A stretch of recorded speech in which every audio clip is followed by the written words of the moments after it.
Renascence by Edna St. Vincent Millet. For Quinn, Free Joy Powers.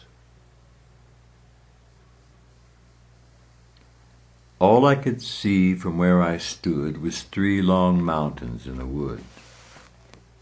I turned and looked the other way and saw 3 islands in a bay.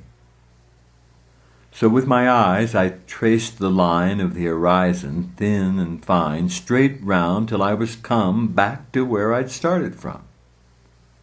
And all I saw from where I stood was 3 long mountains in the wood. Over these things I could not see.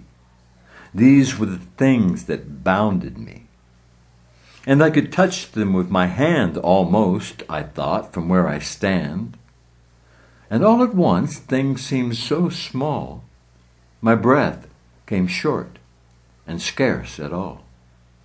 But sure, the sky is big, I said, miles and miles above my head. So here upon my back I'll lie and look my fill into the sky. And so I looked, and after all, the sky was not so very tall. The sky, I said, must somewhere stop. And sure enough, I see the top. The sky, I thought, is not so grand. I almost could touch it with my hand. And reaching up my hand to try, I screamed, to feel it touch the sky. I screamed, and lo, infinity came down and settled over me. Forced back my scream into my chest, bent back my arm upon my breast, and pressing of the undefined the definition on my mind, held up before my eyes a glass through which my shrinking sight did pass, until it seemed I must behold immensity made manifold. Whispered to me a word whose sound deafened the air for worlds around, and brought unmuffled to my ears the gossiping of friendly spheres, the creaking of the tinted sky, the ticking of eternity. I saw and heard and knew at last the how and why of all things, past and present and forevermore. The universe, cleft to the core, lay open to my probing sense, that sickening I would fain pluck thence, but could not, nay, but needs must suck at the great wound, and could not pluck my lips away till I had drawn all venom out. Oh, fearful pawn, for my omniscience paid I toll in infinite remorse of soul. All sin was of my sinning, all atoning mine, and mine the gall of all regret. Mine was the weight of every brooded wrong, the hate that stood behind each envious thrust, mine every greed, mine every lust. And all the while, for every grief, each suffering, I craved relief with individual desire. Craved all in vain, and felt fierce fire about 1,000 people crawl. Perished with each, then mourned for all. A man was starving in Capri. He moved his eyes and looked at me. I felt his gaze, I heard his moan, and knew his hunger as my own. I saw at sea a great fog bank between 2 ships that struck and sank. 1,000 screams the heavens smote, and every scream tore through my throat. No hurt I did not feel, no death that was not mine. Mine each last breath, that crying met an answering cry from the compassion that was I. all suffering mine, and mine its rod, mine pity, like the pity of God. Ah, awful weight, infinity pressed down upon the finite me. My anguished spirit, like a bird, beating against my lips I heard, yet lay the weight so close about, there was no room for it without. And so beneath the weight lay I, and suffered death, but could not die. Long had I lain thus, craving death, when quietly the earth beneath gave way, and inch by inch, so great at last had grown the crushing weight, into the earth I sank, till I full 6 feet underground did lie, and sank no more. There is no weight can follow here, however great. From off my breast I felt it roll, and as it went my tortured soul burst forth and fled in such a gust that all about me swirled the dust. Deep in the earth I rested now. Cool is its hand upon the brow, and soft its breast beneath the head of one who is so gladly dead. And all at once, and over all, the pitying rain began to fall.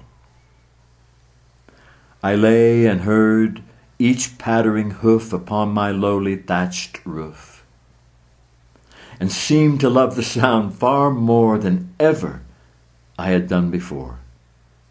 For rain, it hath a friendly sound to one who's 6 feet underground, and scarce the friendly voice or face. The grave is such a quiet place. The rain, I said, is kind to come and speak to me in my new home. I would I were alive again, to kiss the fingers of the rain, to drink into my eyes the shine of every slanting silver line, to catch the freshened, fragrant breeze from drenched and dripping apple trees. For soon the shower shall be done, and then the broad face of the sun shall laugh above the rain-soaked earth, until the world with answering mirth shakes joyously, and each round drop rolls, twinkling from its grass blade top. How can I bear it, buried here, while overhead the sky grows clear and blue again after the storm? Oh, multicolored, multiform, beloved beauty over me, that I shall never, never see again. Spring silver, autumn gold, that I shall never more behold. Sleeping your myriad magics through, close sepulchred away from you. Oh God, I cried, give me new birth and put me back upon the earth. Upset each cloud's gigantic gourd, and let the heavy rain downpoured in one big torrent set me free, washing my grave away from me. I ceased, and through the breathless hush that answered me, the far-off rush of herald wings came whispering like music down the vibrant string of my ascending prayer. And crash! Before the wild wind's whistling lash, the startled storm clouds reared on high and plunged in terror down the sky. And the big rain, in one black wave, fell from the sky and struck my grave. I know not how such things can be. I only know there came to me a fragrance such as never clings to aught save happy living things.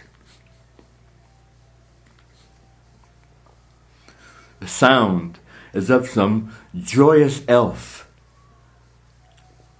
singing sweet songs to please himself, and through and over everything a sense of glad awakening. The grass a tiptoe at my ear, whispering to me I could hear. I felt the rain's cool fingertips brush tenderly across my lips, lay gently upon my sealed sight.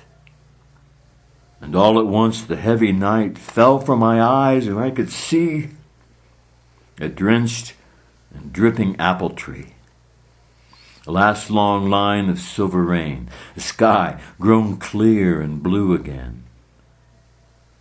And as I looked, a quickening gust of wind blew up to me and thrust into my face a miracle of orchard breath. And with the smell, I know not how such things can be, I breathed my soul back into me. Up then from the ground sprang I, and hailed the earth with such a cry, is this not heard save from a man who has been dead and lives again? About the trees my arms I wound, like one gone mad I hugged the ground. I raised my quivering arms on high, and laughed into the sky. Till at my throat a strangling sob caught fiercely, and a great heart throb sent instant tears into my eyes. Oh God, I cried, no dark disguise can e'er hereafter hide from me thy radiant identity. Thou canst not move across the grass, but my quick eyes will see thee pass, nor speak, however silently, but my hushed voice shall answer thee. I know the path that tells thy way to the cool eve of every day. God, I can push the grass apart and lay my finger on thy heart. The earth stands out on either side, no wider than the heart is wide.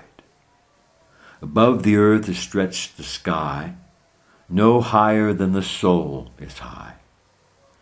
The heart can push the sea and land farther away on either hand.